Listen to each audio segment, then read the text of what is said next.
viewers, Assalamu alaikum. Welcome to Alur Cooks and Vlogs. இன்னைக்கு நம்ம வீடியோல பார்க்க போறது ஒரு ட்ரெண்டிங்கான ஸ்வீட் ரெசிபி பக்லவா. பக்லவா செய்யறதுக்கு மெயின் இன்கிரிடியன்ட் பாத்தீங்கன்னா நட்ஸ் தான். உங்களுக்கு என்ன நட்ஸ் பிடிக்குமோ அதை நீங்க யூஸ் பண்ணிக்கோங்க. நான் இன்னைக்கு யூஸ் பண்ணது பாத்தீங்கன்னா வால்நட், பாதாம், அப்புறமா வந்து பிஸ்தா. பிஸ்தா மட்டும் கொஞ்சம் ஜாஸ்தியா எடுத்துக்கோங்க மற்ற நட்ஸை விட. பிஸ்தா மட்டும் ஜாஸ்தியாக 20 கிராம்ஸ், அப்புறம் வால்நட் வந்து 15 கிராம்ஸ், ஆல்மண்ட் வந்து 15 கிராம்ஸ் எடுத்திருக்கேன். எல்லா நட்ஸையும் ஒன்றா சேர்த்து ஃபைன் பவுடராக அரைக்காமல் கொஞ்சம் துருன்னு அரைச்சி எடுத்துக்கோங்க. அப்புறம் சால்டட் பட்டர் 100 கிராம்ஸ் எடுத்து வச்சுருக்கேன். இதை மெல்ட் பண்ணி வார்மாக எடுத்து வச்சுருக்கேன்.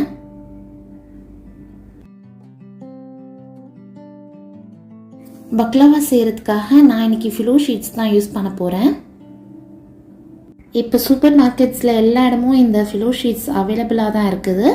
உங்களுக்கு பக்கம் மார்க்கெட்டில் என்ன ஷீட்ஸ் அவைலபிள் இருக்கோ அதை நீங்கள் வாங்கிக்கோங்க. ஒரு சிங்கிள் ஷீட் எடுத்து இந்த மாதிரி பிளேஸ் பண்ணிக்கோங்க. அதுக்கு மேலே சால்டட் பட்டர் வந்து தடவிக்கோங்க.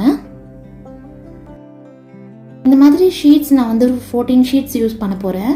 உங்களுக்கு எந்த அளவுக்கு ஷீட்ஸ் தேவைப்படுதோ அந்த அளவுக்கு யூஸ் பண்ணிக்கோங்க.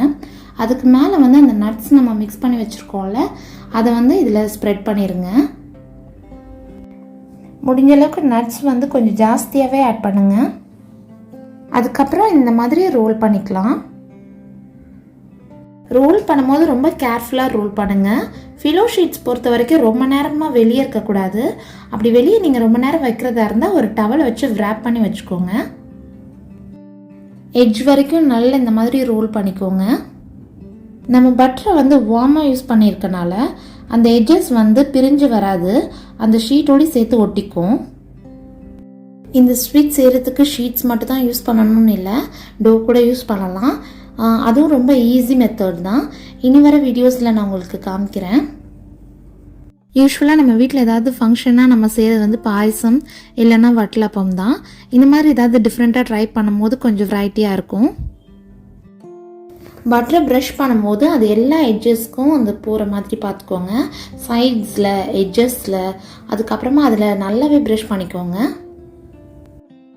நம்ம ரோல்ஸை ரெடி பண்ண ஆரம்பிக்கும் போதே நம்ம வந்து அவனை வந்து ப்ரீஹீட் பண்ணிக்கோங்க. 10 மினிட்ஸ் பிஃபோராக ப்ரீஹீட் பண்ணிங்கன்னா நல்லாயிருக்கும். இப்போ பக்லவா வந்து ரெடி பண்ணிட்டோம், பேக் பண்ணிடலாம்.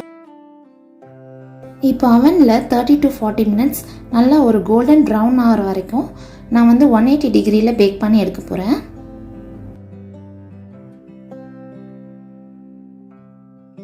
இது பேக் ஆகிட்டுருக்க அந்த நேரத்தில் நம்ம வந்து சுகர் சிரப் ரெடி பண்ணிடலாம். சுகர் சிரப் செய்கிறதுக்கு 1.5 கப் சுகர், அதுக்கப்புறமா 1 கப் தண்ணி ஆட் பண்ணிக்கோங்க. இது ரொம்ப நேரமாக கொதிக்க வைக்கணும்னு தேவையில்லை, ஒரு 5 மினிட்ஸ் பாயில் பண்ணால் போதும். இது கொதிச்சு வர ஸ்டேஜில் ஏலக்காவும் பட்டையும் ஒரு 2-3 சேர்த்துக்கோங்க. இது பார்த்தீங்கன்னா ஆப்ஷனல் தான். அப்புறம் கடைசியாக 1 டீஸ்பூன் லெமன் ஜூஸ் ஆட் பண்ணிக்கோங்க. இது எதுக்குன்னா இந்த சுகர் வந்து திருப்பியும் கட்டியாகாமல் இருக்கிறதுக்கு. பட்டை ஏலக்காய்க்கு பதிலாக நீங்கள் ரோஸ் வாட்டர் கூட யூஸ் பண்ணிக்கலாம், அதுவும் ரொம்ப நல்லாயிருக்கும். இப்போ நம்மளுடைய சுகர் சிரப் ரெடி ஆயிடுச்சு. ஒரு 35 மினிட்ஸ்க்கு அப்புறமா பக்லவாவும் சூப்பராக ரெடி ஆயிடுச்சு. இப்போ நம்ம ரெடி பண்ணி வச்சுருக்க சுகர் சிரப்பை இதில் சேர்த்துடலாம். அவனில் இருந்து எடுத்த உடனே சூடாகவே நம்ம இதில் வந்து ஊற்றிடணும். அதோடைய கேப் எல்லா இடமும் ஃபில் பண்ணுற மாதிரி ஊற்றிக்கோங்க. அப்போ தான் அந்த நட்ஸ்குள்ளே எல்லாமே அந்த சுகர் சிரப் போயிட்டு நல்லா ஜூஸியாக இருக்கும். அதே மாதிரி பக்லவாவும் ரொம்ப சாஃப்டாக இருக்கும். பார்க்கவே இவ்வளோ கிளாஸியாக இருக்குது பாருங்கள். அதுக்கு மேலே குங்குமப்பூவும் பிஸ்தாவும் போட்டு கார்னிஷ் பண்ணிடலாம்.